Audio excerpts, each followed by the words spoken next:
Welcome back to our discussion about oscillations. Last time we introduced the idea of simple harmonic motion, which we defined as being a periodic motion in which the force that is acting on an object is proportional to its displacement, either in the linear sense or in the angular sense of the meaning of displacement, about some equilibrium position. And we did a couple examples involving a simple pendulum and also a mass and spring system, both of which are examples of simple harmonic oscillators. And we said that in general, simple harmonic oscillators take on a differential equation in the description of their force and acceleration, which has a solution that is sinusoidal as an equation of motion of position. And the argument inside of this cosine just depends on the different type of oscillator that you're talking about. So I promised you an example of the last of those examples that I had in a previous slide here, which is a physical pendulum. So, a physical pendulum has a distribution of mass that isn't all concentrated in the bob, and so it's going to behave a little bit differently whenever it's exhibiting this simple harmonic motion. So the frequency, the angular frequency for a physical pendulum is going to be mgd over its moment of inertia. Okay, so let's take an example of an Allosaurus, and the footprints that are given to us are going to tell us something. That combined with what we know the length of the leg is are going to tell us something about what the speed was of this Allosaurus while it was making those footprints if we model its leg as a physical pendulum. So this may not be the most accurate approach, but it might give us an order of magnitude kind of idea of how fast the Allosaurus was walking. So we will treat the Allosaurus's leg as if it's a rod, which has a moment of inertia given here of 1/3 ml squared. So if the center of mass is located at the center of the leg, then how far away is that from the pivot point? Well, the entire length of the leg would be L, and then if the center of mass is halfway through, then it is L/2 away from the pivot point. Okay, so that's going to be what we need for the G in our equation for angular frequency, mgd over I. Okay, so we figured out what D is. Then the next thing we want to know is what the period of oscillation is for this motion. So if this again is my angular frequency for a physical pendulum, which we've decided now is mg L/2, all divided by I, then the period is going to be 2 pi over this angular frequency. So that is to say 2 pi times the square root of I over mg L/2. And plugging in what the moment of inertia is that we are using, approximating the leg as a simple rod, this gives us a period of 2 pi times square root of 2L over 3G. Notice that the mass here will cancel with the mass that is here in the denominator. Okay, so that corresponds to choice D here. All right, so then knowing what the period of oscillation is and knowing what we said before about the leg length and reflecting that accurately in the period will allow us then to determine the animal's speed, because this period is a period of time, and distance divided by time will give us a velocity. So basically my velocity will be distance divided by this time period. And so distance in this case is my stride length. So I'm going to call that S over T, also so that we don't get it confused with the D that was in the other equation. So what that means is, again, let's compute what the period is. We already have an expression for it that went like as follows. And then when I plug in the numbers that are given here with a leg length of 3.4 meters, then what I find is a period of 3.03 seconds.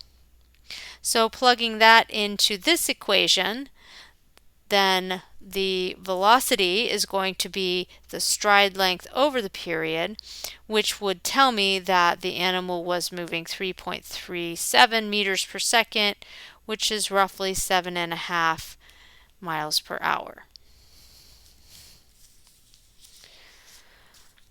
Okay, so remember that we had not only an equation of motion for position, but we also had an equation of motion for velocity and acceleration for simple harmonic motion. I want to use the first of these two equations to look at the energy in a simple harmonic oscillator. So the kinetic energy is related to, as kinetic energy always is, 1/2 mv squared. So if I plug in what V is, I get this expression here for the kinetic energy in the simple harmonic oscillator.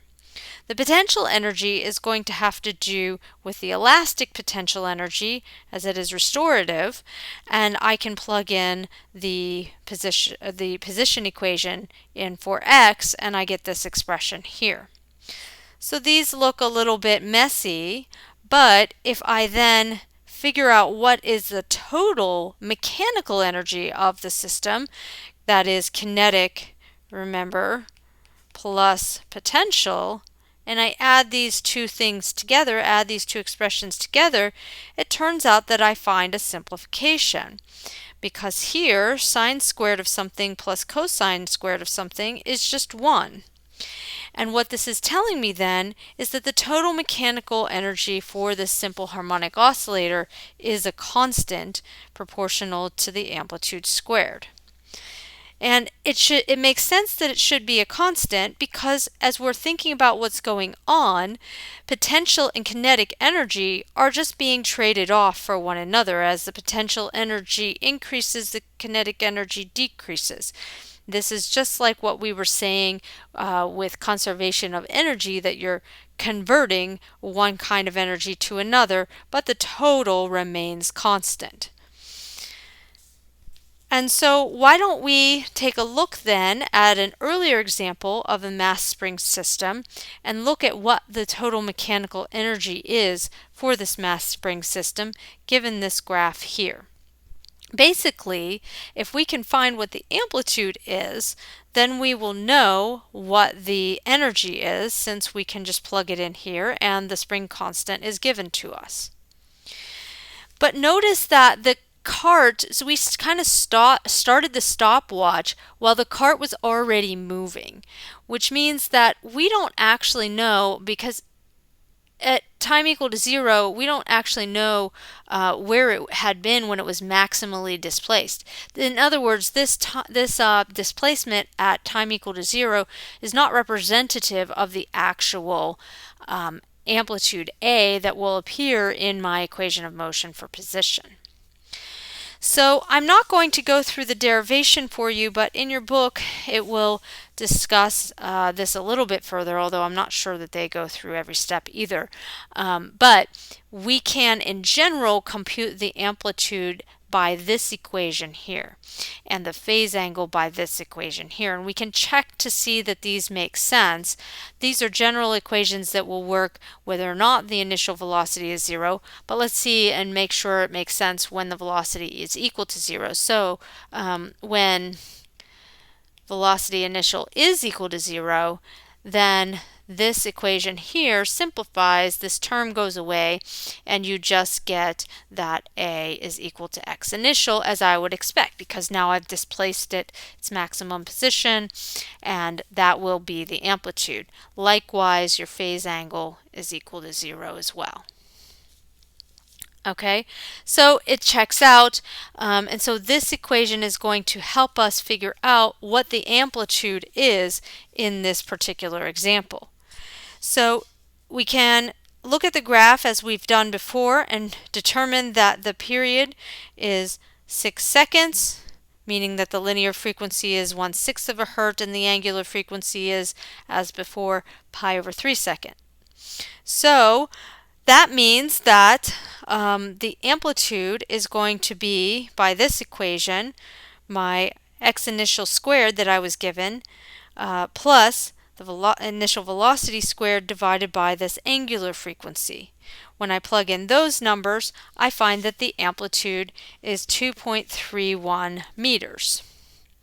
So, plugging that into my equation for total mechanical energy, I see that my total mechanical energy for this mass spring system is 79 joules, which means at different points in time, that 79 joules might mean some of it, maybe 70 joules of it is in potential energy and the other 9 is in kinetic energy, and then later on maybe 9 is in potential energy and 70 is in kinetic energy, or some other combination at different points in time, so long as it adds up to this constant 79 joules. And when you think about it that way, it's nothing more than the statement of conservation of energy.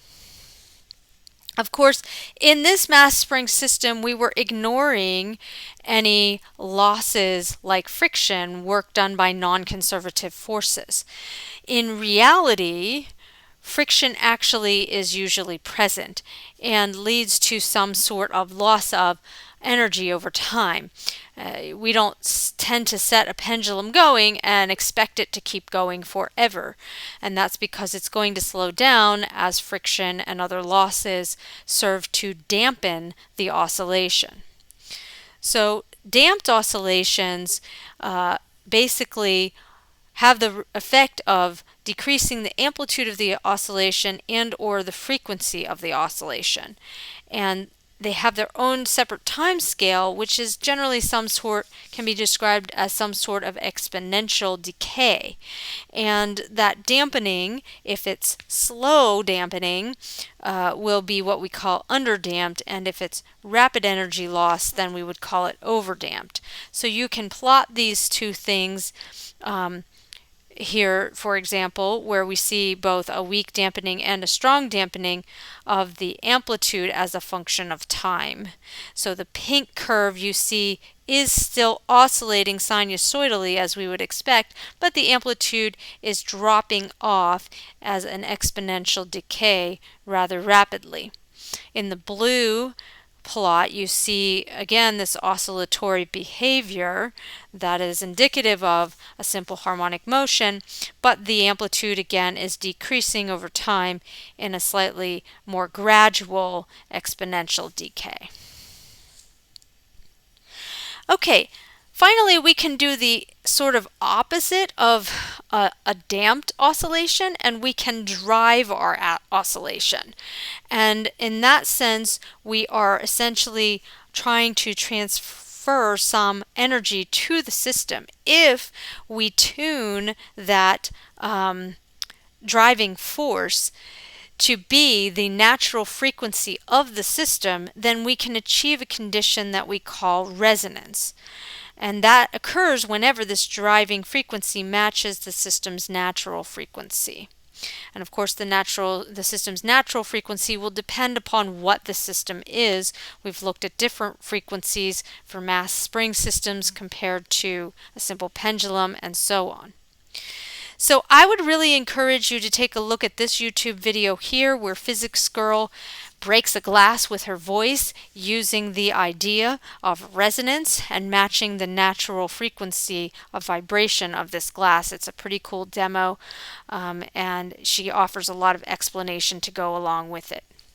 More on oscillations in the next lecture.